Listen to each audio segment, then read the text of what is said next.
with the main character, who was Dr. Faraday, he was a bad guy. And I knew he was a bad guy because it was very obvious when he said, you know, when he entered the home, this is the very, very first scene where he was a kid and he entered the home, he felt like he didn't belong, but he wanted it so bad. And it's like, you can just hear it, like, when somebody wants something that badly and they work every second of the day to get it, and when they remember scenes of their life, like to the detail, like little details, there's something going on with their head. There's something very psychotic with that. And how he is like very detached from the situation because everybody was telling him this house is possessed. But he was adamant that the house was not possessed, which led me to believe that he had ulterior motives. It was very, very clear that he had ulterior motive. I'm very disappointed in the main character, Carolyn, who fell in love with him and then realized that he wouldn't make her happy. She shouldn't have even been with him in the first place. She couldn't help it. He couldn't possess her, but he did kill her. So I think that had to do with control, and that just comes to show like how the subconscious level of certain human beings could be that dark. And I think that's part of my guilty pleasure is I really enjoy darkness and dark men, but then with that darkness comes a lot of control and possession, and it could really kill you. So when I get into relationships sometimes, like, I know that it's a suicide call. Like, it might as well if I kill myself because of how like scary certain individuals could be.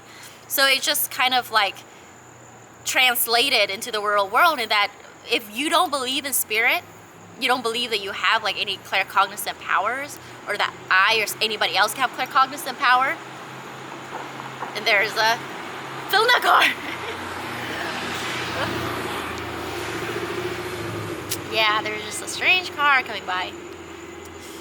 So back to what I was saying, if you don't believe in any of that, at least believe that there are bad people in this world.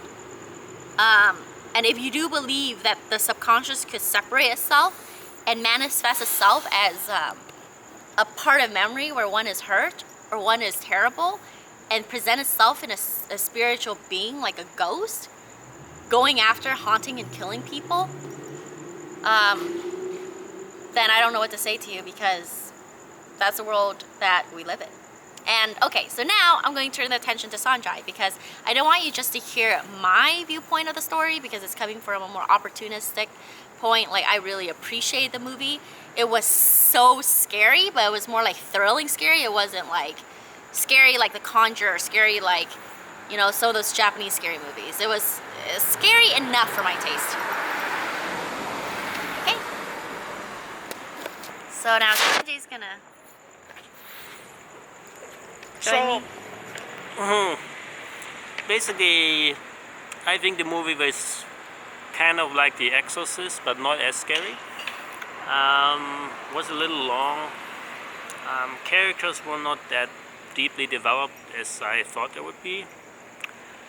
And there were a lot of moments with long silence, so I guess trying to create tension, but it didn't always work. So it was an okay movie. Heavy British accents, so sometimes it's hard to understand them, at least for me.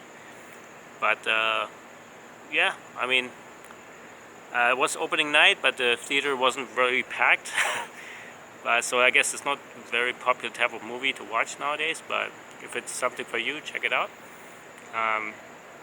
Was definitely worth watching for somebody who wants to watch something different than all the Marvel movies and all the special effect driven films that are coming out nowadays. So yeah, check it out. Okay, well, thank you so much, Sanjay. We appreciate your review. And now you know what to expect, or if you already watch it, it's The Little Stranger.